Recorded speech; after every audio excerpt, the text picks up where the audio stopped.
Hey guys, welcome back to Jamiicircle. And I suggest you go and get your blankets and your pillow because it's about to be story time. Anyways, so this story is going to be about when we got kidnapped. Yes, we got kidnapped. But the person who kidnapped us was our mom. Our own mother. Our own mother, our own flesh and blood. Yeah, she's a little cuckoo. But anyways, so first of all, we were not prepared at all. At all. We did not know anything about it. There was no conversation about it whatsoever. Mm-mm.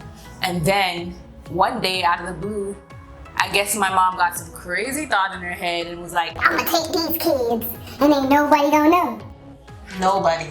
No one. It was in the summer, wasn't it? I think it was in summertime. Yeah. Yeah. Because didn't our brother have the girlfriend, the handicapped girlfriend? Yeah. Sorry, you guys, but our Yeah. brother had his girlfriend. She was handicapped.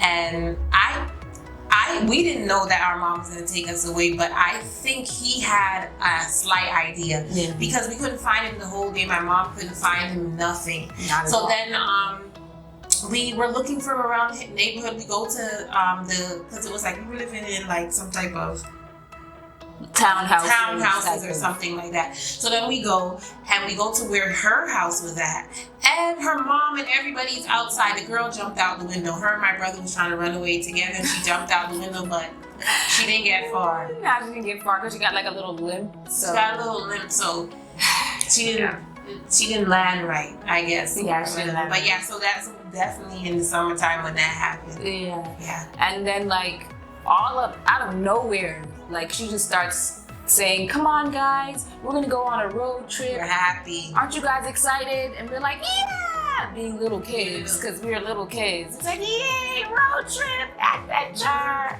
and all this type of stuff. Not knowing, on the low, we're getting kidnapped. Mm-hmm. Low key kidnapped, right? By our old mother. Mm-hmm.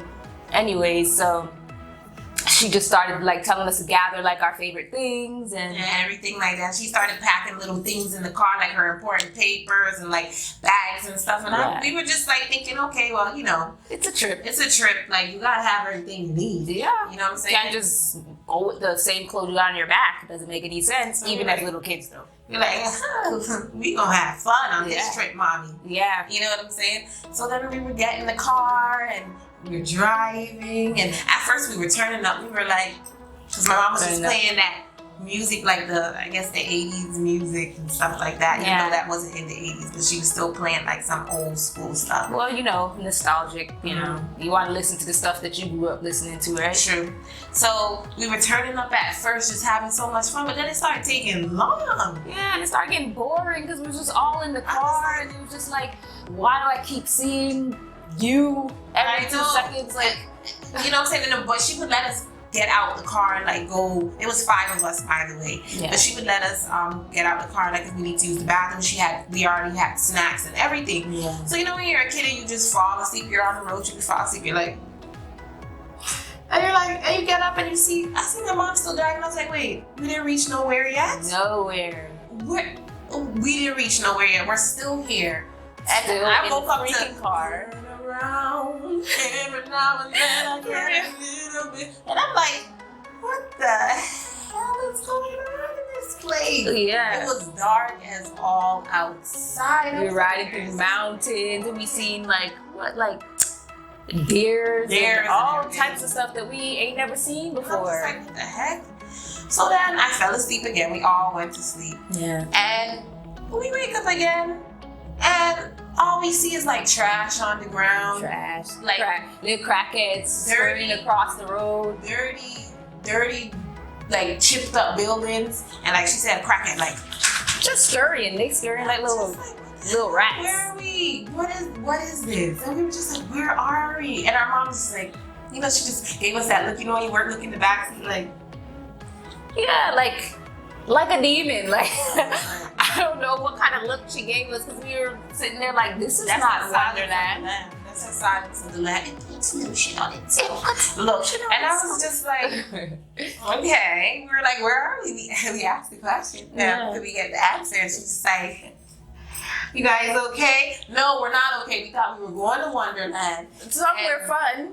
We here with, I don't know what the hell this place. This place is dirty. And we kept saying, we're like, this place is Nasty. What is Because this place? we're not used to that. Like, we were like in some hood somewhere. We were just like, what the hell? And my mom was like, pulled up to some little halfway building, halfway townhouse, halfway something, halfway prison, something, halfway something. And she was like, we're home. Home?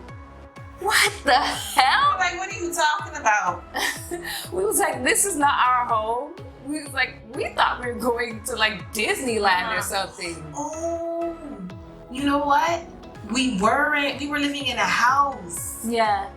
Yeah, because I remember Uncle Marcus. Shout out Uncle Marcus. Woo. London crew. The London crew. Yeah, so we were living in a house. Yeah, before we Yes, left. we were. Because I remember when we were, was it me and you? When What? we were younger and we hid from, I think it was our younger brother and our younger sister. And we told them we went to Caravana when we didn't go to Caravana. Yeah, we were just hiding the whole day. And we got eggs and took them out the fridge and tried to see if they were going to hatch under like warm temperature. Anyway, We were dumb. we were living in a house and we weren't living In the town. in a townhouse, but my brother's girlfriend, she still jumped out the window from in the housing complex. Yeah. And so it was a 3-story house in Canada. Yeah. And when she pulled up to that concrete jungle, whatever the it hell it was. like she was like, "This is home, you guys. Everybody, get out and stretch your legs." Like a psycho. We were like, Yeah, like really, like she needs to be exercised. Like something was stretch your legs. absolutely wrong with her. We were just like, how? Like, when were we gonna get this information? Like, this is life altering. You gotta tell people, yeah, we're children. Like I was like 6 or 7 or something, but still, I deserve We're not. to know where I So like. we all deserve. Yeah, baby, I deserve for you to. They gonna be like, this girl, all she do is sing on this thing. Anyway, so yeah, so when she was like, okay, get out the car, everybody, we were like, finally came out the car. It was 5 of us lined up, like We were just like scared. you wouldn't believe where we were at. Tell them, sad. So we left from Toronto one fateful day, and we ended up in the deep south in Atlanta, Georgia, in the hood, like That the was- hood. It wasn't like I don't know where that was. she didn't like, even try. I know Martin Luther King. Any street, sorry to say this, but it was around Martin Luther King, and I hate when they do that. Every time it's like Martin Luther King or one of our Black legends. It's always the worst neighborhoods and everything like that. But yeah, so it was around those areas where you could get to everything. Like we were just like, why are we here? Yeah, we were so lost and confused for a while, but then we had to get used to it. Like you do when you get kidnapped.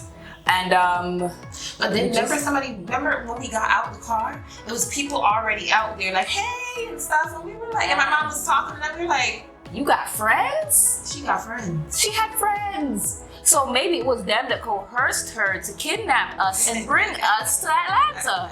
She had friends, y'all. They all started coming out. They started coming out. All of them started coming out apartments. You're like, it's like Waving. Like the hell is this? Like a reunion, like somebody just got out of jail. Like it was pouring out, just like, hey, oh my God. No, go away. I don't know you. Like an Ewok village. Village, like it was weird. It was a lot.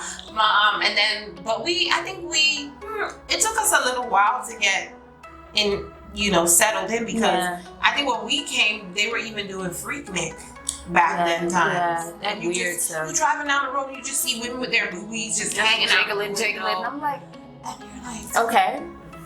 but I think like we settled down a little bit. And like, let me tell you something. When she said she kidnapped us, she literally did. Nobody knew where we went. Like, not in school. Not my dad, not dad. nobody. Not aunts, not nobody. My mom just picked up one day and was just like, just dipped. And That. so she was. But I love her, y'all. I I love my mom dearly. Yeah, like, I but love her. You know, you But- got to be real. You know what I'm saying? 100 call shrink real, you know what I'm saying? So, Real. yeah, so we were just like, okay, so we went in there, you have to make pallets on the floor. That's how we learned how to make a pallet. Yeah. We Pallets. can make some real good pallets. Try it. So you had to make pallets on the floor. It was 5 of us. It was concrete. The floor was concrete. It was hard. It was weird. It was a culture shock. It was. Then after that, we kind of just started kids. After a while, you see other kids, you start playing, and the people around there was really nice and stuff like that. A lot of people, they were very community-like, and they were really nice. Mm-hmm. So we didn't, I think after like 2-3 weeks, we were like, Canada, who? Mm. But every time we used to go to the store and get penny candy. Yeah, the penny candy. So that was like, we felt like, well, that's a win-win. Penny, we used to be walking down the street. Penny candy. Penny candy. But you know how little kids do. We get excited about candy. And we used to go get 2 cent, 1 cent candy, but then, but you know, the only thing when we were walking down the road was like the crackheads. Yeah, it was a lot of like, A lot of crackheads. either they're crackheads or they're just like weirdos, and you're just like, Just laying on the road. like, okay. I'm just like, oh, you comfortable. But then I was like, damn, we have a concrete floor too, so I guess everybody be laying We're on brethren, you know? like, so we were just like, whoa. That's the life. Crazy. And it was kind of dirty. But the funny part is, once you come here to Canada, because we're back in Canada now, we didn't like that house. We finally got back home. So when you're in Canada now, it's so funny because it's the other way around. Now America is Well, we could say Georgia. Georgia is way cleaner than Toronto. Yeah. Like we were just there like maybe 2 weeks ago or something like that. Yeah. And it was so clean, and they charge you fines if you throw trash on the road or anything like that. Here, we got back here, we were like, dang, this place now got run down. So now we went from one culture shock to another culture shock and back. The funny part of all of this is we stayed in Georgia for about 15 years. Yeah. About 15 years. And we moved all over the place. We were in Milledgeville, Macon, Athens, Atlanta, Stone Mountain, everywhere. We were just all over Georgia, just being little country bumpkins, you know. My mom was what you would call hot foot. Yeah, her foot stayed hot. Her foot was hot, so she couldn't stay in one place. Yeah. She liked to move. But She's always moving. the experience was beautiful. 15 years of experience, and then when we came back here after 15 years, like we didn't know none of our family members like that. We had to like meet people. You know, when you gotta meet people, you're like, you're my family, but I gotta meet you. You know, nice to meet you. Yeah, who's your mama? Like what?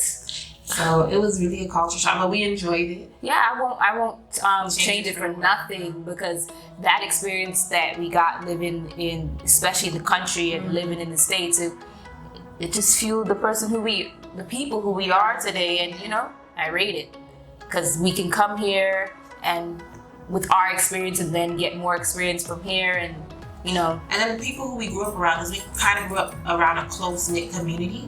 So they were people from all over the world. So even though Canada, like they say, is a melting pot of different cultures, by the time we got here, it wasn't like a culture shock insofar as we didn't know different cultures. We did, because we grew up around Africans, Caribbean people, you know, all types of people. Yeah. So, but when we came back here, so we were at ease. It was kind of easy to blend in. The only thing that I will say is, and you notice if you live in Atlanta or the South, you don't know you're segregated until you move to Canada. You do not know you're still segregated, because in Canada you'll see a Chinese person, an Indian person, a black person, all hanging out together in one car, bumping Drake. Yeah.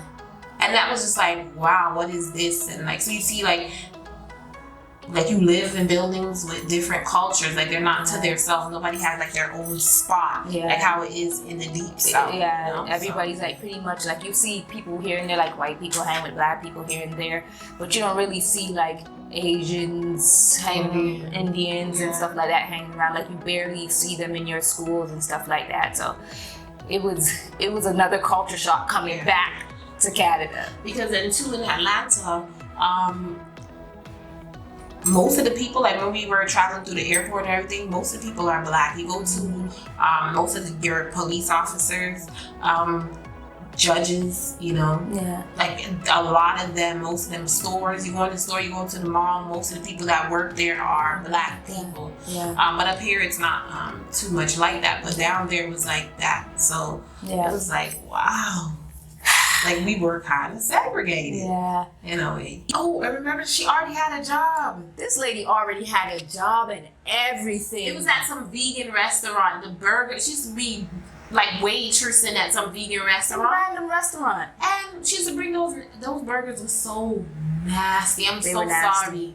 I'm so sorry. Maybe like at that time, like the vegans didn't really get the food under wraps at those times. But that thing was, when I say nasty, it had some little light skin green sauce on it. Yeah. That thing was nasty. And then one day we went down there. And we went down there. Yeah. And Uncle Marcus Yep.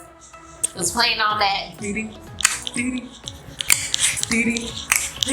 my mom was just waitressing, and all five of us went down there. She was like, hi. And I'm just like. She had it all planned out. She had a job and everything. And I'm just like, you're psycho. She thought, what is it? Premeditated kidnapping? Premeditated kidnapping. That's what that was. That's what I happened. don't know. Is it against the law? It's too late now. We grown. So yeah, my mom, she got an idea and she picked us up and she lugged us on down south where we stayed for like 15 years. So family members up here are probably freaking out and wondering what happened to us and everything like that. But I mean, hey, it's life. What it is. That's life. You gotta just take it and roll with it. But we had a eye-opening life, I would say. Yeah, we have stories for days. But yeah, so that is just a little quick story time of how my own mother kidnapped her kids and brought them from Toronto to Atlanta, Georgia. So we'll give you guys some more story times another day. Yeah, let us know if you guys like this, if you like, the story times and stuff like that. Let us know. Yep, in the comment section. And don't forget to like, comment, and subscribe. Later, y'all. Everything and everything I need, and I truly be divine power. No, for real though, you think it's against the law? Because what if we're on camera saying this, and then they come and lock her up or something? Like, you think they'll lock her up for this? No. No, really. No. It's not against the law. No. How can they lock her up for it? I'm just saying. She can. Yeah, but ain't nobody put out no warrants or nothing. That's different if somebody would have called the cops and been like, my kids are gone. But no one cared that much, apparently. Okay.